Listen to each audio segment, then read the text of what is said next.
ఇస్తారని 100 రోజుల పని ఉంటుంది వస్తున్నారా కూడా వచ్చారు అందరూ 100 రోజుల పని ఎక్కడ ఉన్నారు అందరూ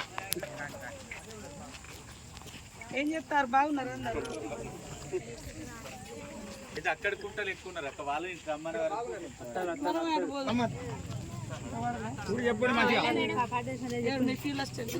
ఉన్నది అమ్మాయి ఇగో మంచిగా నీళ్ళు ఇస్తారు ఆర్డర్ ఇచ్చిన వాళ్ళు తెచ్చుకుంటారు మనం ఇవ్వాలి కదా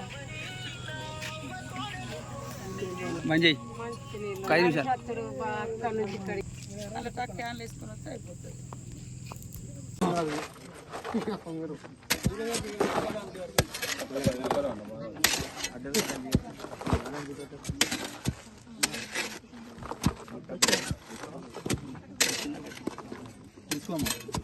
మొక్కలు తీసుకో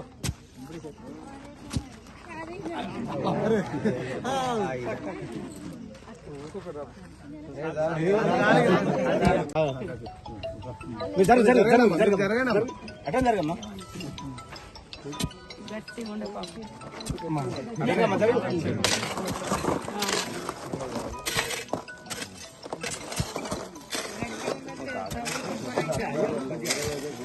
ఇది కొద్దిగా మట్టి కదా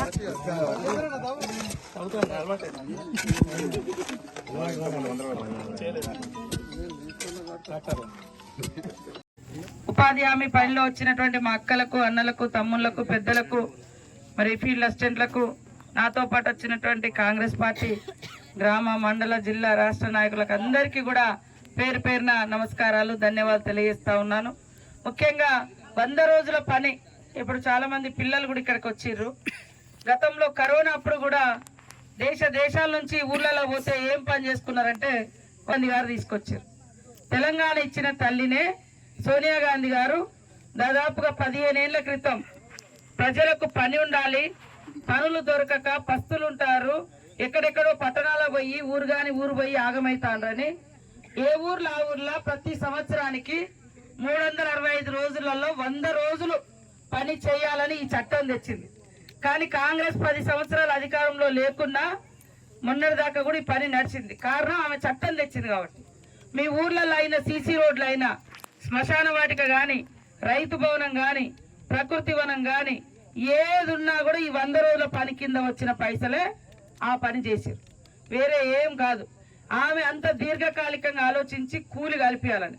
కానీ గతంలో చూస్తే పాపం మీకు చాలా అంటే కాంగ్రెస్ ప్రభుత్వంలో మీరు తక్కువ పనితోటి మంచి లాభాలు కూడా పొంది రానాడు కేంద్రంలో మన మన్మోహన్ సింగ్ గారు ఉన్నప్పుడు.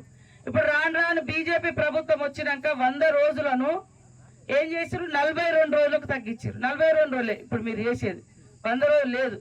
కాబట్టి ఇప్పుడు మళ్ళా కాంగ్రెస్ కేంద్రంలో, ఇది కేంద్రం పని, ఢిల్లీ నుంచి వచ్చిన పని. ఆ రోజు సోనియమ్మ మన కాంగ్రెస్ ప్రభుత్వం ఢిల్లీలో ఉంది కాబట్టి ఆ రోజు వాళ్ళు ఇచ్చిన పని. ఇప్పుడు ఈ బీజేపీ ఢిల్లీలో ఉంది కాబట్టి రోజు తగ్గిస్తా ఉన్నారు, డబ్బులు కూడా పల్లె. కాబట్టి ఇప్పుడు మళ్ళీ రాహుల్ గాంధీ గారు ఒకటే మాట చెప్పారు, పని పాపం అందరికి వేతనాలు పెరిగినాయి కానీ ఉపాధి హామీ వాళ్ళకు పెరగలేదు కాబట్టి ఖచ్చితంగా రోజుకు 400 పెంచాలని కాంగ్రెస్ పార్టీ మేనిఫెస్టోలో పెట్టింది. ఇవాళ పెద్ద పెద్ద మాటలు మాట్లాడేటోళ్ళు కరోనా వస్తే మోడీ గారు ఏమన్నారు, గిన్నెలు కొట్టుర్రి, చప్పట్లు కొట్టుర్రి, ఇళ్లలో దీపం వెలిగియండి అని బీజేపీ వాళ్ళు అన్నారు. కానీ సిటీల నుంచి చదువుకునే బీటెక్ ఇంజనీర్ చదివిన పిల్లలు ఉద్యోగాలు చేసే కూడా వదిలిపెట్టి వచ్చిన కదా ఇంటికాడ ఎట్లా వెళ్తుందని ఇదే గడ్డపార ఇదే పలుగు పట్టుకొని వచ్చారు. ఆ రోజు కాంగ్రెస్ ఉన్నప్పుడే తట్టలు పారలు గడ్డపారలు ఇచ్చారు. ఇప్పటి వరకు మళ్ళీ ఈ 10 ఏళ్లలో ఇక్కడ బీజేపీ కానీ బీఆర్ఎస్ కానీ ఇవ్వలే. ఇప్పుడు మళ్ళీ రాబోయే కాలంలో మనం ఇస్తున్నాం, అది ఆల్రెడీ ప్రపోజల్లో పెట్టినాం.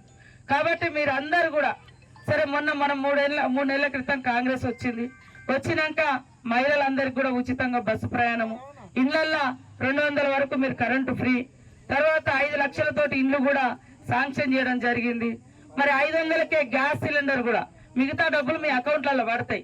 ఎవరికైనా పడకుంటే ఆధార్కును ఈ యొక్క గ్యాస్ కనెక్షన్ కు లింక్ ఉన్నది, ఒక్కసారి అది కూడా చేయించుకోండి తప్పకుండా. మరి రైతు బంధు కూడా ఇంకా రానటువంటి వాళ్ళది కూడా కంప్లీట్ చేస్తాము.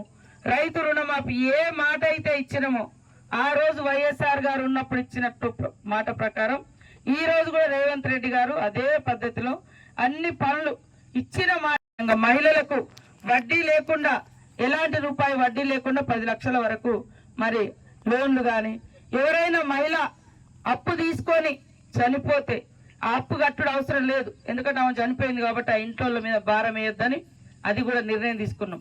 అదే విధంగా మరి ఎవరైనా పోతూ ప్రమాదంలో చనిపోతే లేకుంటే ఏమన్నాయి వాళ్ళకు కూడా 10 లక్షల వరకు మహిళలకు ఇన్సూరెన్స్ కూడా పెట్టడం జరిగింది. కాబట్టి మీరందరూ ఒక్క ఆలోచన చేయండి. ఇక్కడ నేను ఎట్లాగో మంత్రిగా ఉన్నా, మేము కూడా చాలా ఊర్లలో గుడులు, బడులు, రోడ్లు, అదే విధంగా డ్రైనేజీలు, నీటి వ్యవస్థను చేస్తా ఉన్నాం. ఈ 4 రోజులు ఎలక్షన్ కోడ్ ఉంది ఇంకా, కాబట్టి కొన్ని పనులు పెండింగ్ ఉన్నాయి. ఇంకా 4.5 ఏళ్ళు కాంగ్రెస్ ప్రభుత్వం ఉంటుంది. తప్పకుండా ఇచ్చిన మాట చేసే బాధ్యత మాది అని కూడా తెలియజేస్తా ఉన్నాను. ఇంత దూరం పని పెట్టుకున్నారు కాబట్టి తప్పకుండా గ్రామ పంచాయతీ నుంచి కూడా మరి ట్రాక్టర్లు ఏర్పాటు చేసే విధంగా నిర్ణయం తీసుకోవాలని కూడా నేను చెప్తా. మంచినీళ్ళు కూడా ఆల్రెడీ మేము ఎప్పుడో ఆర్డర్ ఇచ్చినాం, వాళ్ళే పెట్టాలి. ఫీల్డ్ అసిస్టెంట్లు తీసుకొచ్చి ఖచ్చితంగా మంచినీళ్ళు పెట్టాలి. అదే విధంగా ఈరోజు దేశంలో ఖచ్చితంగా రాహుల్ గాంధీ నాయకత్వంలో కాంగ్రెస్ వస్తుంది. మహిళలందరికీ కూడా ప్రతి ఒక్కరి అకౌంట్లో సంవత్సరానికి 1,00,000 రూపాయలు వేయాలనేది కాంగ్రెస్ ప్రభుత్వం యొక్క, కాంగ్రెస్ పార్టీ యొక్క మేనిఫెస్టో. వేస్తాం. ఇవాళ బీజేపీ ప్రభుత్వం దేశంలో వచ్చిన కాడ నుంచి బట్టల మీద పన్ను, అగరబత్తీల మీద పన్ను, పాల ప్యాకెట్ మీద పన్ను, ప్రతిదీ కూడా పుడితే పన్ను, చస్తే పన్ను.